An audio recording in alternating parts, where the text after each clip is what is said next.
Hi everyone and welcome to this video. Today we're going to be talking all about Shakespeare's language. So before we get into the, more depth into Shakespeare's plays and what they're about and some of the themes, we need to really understand his language because it's quite different to what language we use today. So this content was originally adapted from Randall Robinson's book Unlocking Shakespeare's Language, and I haven't created this resource. So it's a common one used at Brighton, and we're not too sure who created it, but it wasn't me. So, what's really important to understand when you're trying to learn Shakespeare's language is that people did not speak the way that he wrote. He did this to be poetic and dramatic. His writing has this lovely rhythm. He emphasizes words, he plays on words, he gives characters their own style of speaking. So everything about his writing is completely different to the way people spoke, which is why it's so exciting. So let's have a read of the following example. So pause the video here and read these sentences 1 to 6. Okay, so what you'll find is each of these sentences has the same 4 words and they each carry the same meaning. They just sound a little bit different. So an easy way to understand a line is to try and unpack the elements that are in it. So for this example, ate I the sandwich, you need to locate the subject, so the thing that's performing an action, the verb, which is the action, and the object. So this is the thing that the action is performed on. So have a pause here and see if you can find it. And you should have had that the object is the sandwich because it's being eaten. The verb is ate because that's the action, and the thing performing that action is I. Okay, so rearrange this sentence and see if you can create the sentence that makes the most sense to you. And what I'm thinking most of you would have done here is I ate the sandwich. Okay, so another element that we need to talk about in terms of Shakespeare is poetry. So we speak in what's known as prose, which means that it has no particular structure. You know, we don't try and map out how we're speaking to make it fit a particular structure. And Shakespeare wrote in both prose and verse, which is also known as poetry. So most of what we'll read is poetry, so it's really important to understand some key elements of what he'll be using. So firstly is blank verse. So this is unrhymed. Iambic pentameter, and we'll cover that in just a minute. Iamb is basically the pattern of an unstressed syllable followed by a stressed syllable. So you'll notice that some words we put emphasis on certain syllables and not others, and a foot is each pattern. So iambic pentameter is used in most of Shakespeare's work, and basically there's 10 syllables per line. 5 of those are stressed and 5 are unstressed. So to give you an example, the stressed words here are in blue. So we've got, so fair and foul a day I have not seen. This course of true love never did run smooth. Okay, so I'm trying to unpack it slowly, which is why it might sound a bit odd. But once you get the hang of this, you'll see it a lot in Shakespeare's writing. So they don't rhyme. If they do, that's a clue to you that you need to be trying to work out what he's emphasizing there. Quite often as well, in order to have this set structure of iambic pentameter, Shakespeare often had to rearrange the words. Okay, so just keep remembering that iambic pentameter is that da-dum, da-dum, da-dum, da-dum, da-dum. So all your stressed ones are in capitals and in blue. So, for example, let's read the following lines from Shakespeare's play Macbeth. True worthy Banquo, he is full so valiant, and in his commendation I am fed.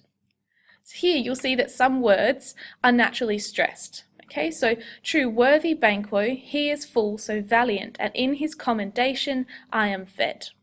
So that's all. Once you get into the hang of it, it's quite natural just to stress and unstress some words. Okay, so now that we've covered that kind of structure, let's talk about omissions. Now, omissions are very common in our language today. A lot of what we say is shortened to make it easier and faster. Okay, Shakespeare did this as well, but because his omissions aren't as common to us, it's a bit trickier to try and understand what he's saying. So let's have a look at how we would do it. So this phrase here, been to class yet? No, heard Smith's given a test. What's up with that? Right, this has obviously been shortened, and if we were to say it the long way, it would be like it is down here. So Shakespeare does the same. So here are some common omissions, and it's really important to take note of these. So pause the video here and write them down because you will need them for your translation activity. Unusual words. Shakespeare's vocabulary was absolutely massive compared to ours today.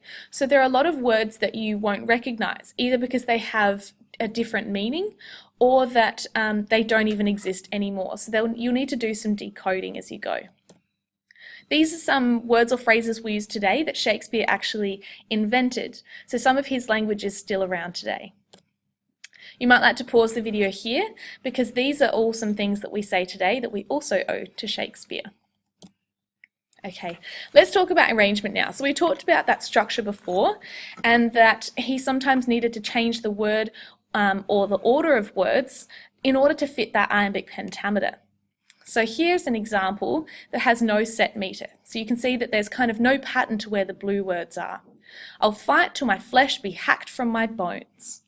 So in order for this to fit into his play Macbeth, Shakespeare had to play around with these words and make sure that they fit that rhythm. So I'll fight till from my bones my flesh be hacked. Okay, so same meaning but fits that rhythm. Okay, here are some common words or phrases that you'll encounter in Shakespeare's writing. Pause the video here and write them down because pronouns, verb endings and these words down here will be very common and it will be handy to have a cheat sheet with you. Alright, so here is a sonnet. Make sure that you've understood everything we've covered up to here because now we're going to be putting in place some of those things that we've learned. So you'll see that this is a sonnet by Shakespeare and that some of the words have been colour-coded and they each correspond to one of the dots over here, and there's a little blue dot hiding underneath my face. So let's go through this red dot first. See if you can figure out what it might be pointing to. And yes, we're looking at pronouns. So over here, we've colour-coded this section of writing and put the pronouns in red. What I want you to do is try and figure out what each of these pronouns mean and just translate this passage. So you need to pause the video here. Okay, so hopefully you would have a paragraph that looks like this. So thee means you, so does thou. Thy means your, thou means you, thou means you, and you again. All right. Now let's look at the yellow dot. So we've got art and hath. These are our word forms. So use your cheat sheet from before and see if you can translate this. Pause the video here. And you should have are and has in order to complete that paragraph. Okay, now let's look at our pink dot here. So we've got temperate and lease. These are our strange or unknown words. You might have seen them before, but they might be a little bit unfamiliar or their meaning might be a little bit different. So have a look here and just see the definitions that are there. Okay, let's look at this pale, it looks like a green dot here, and we've got our, I guess our contracted words, so our omissions. These are a little bit easier than what you might encounter in Shakespeare, so have a go, let's see how you go. And hopefully you will have just some ease added, so we've got dimmed and untrimmed.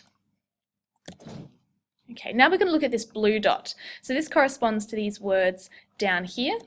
And these are our strange words. So these are probably going to be some of the hardest ones to unpack. So owest, growest, and wanderest in his shade.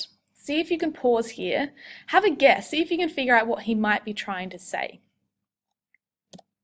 And hopefully you've got own, grow, and wander. So nor lose possession of that fair you owest. So that fair you own, when in eternal lines to time you grow. Nor shall death brag you, wander in his shade. Okay, so that was our sonnet. I hope this is all looking a little bit more familiar now, and we'll certainly keep going and do some more activities and translating in class.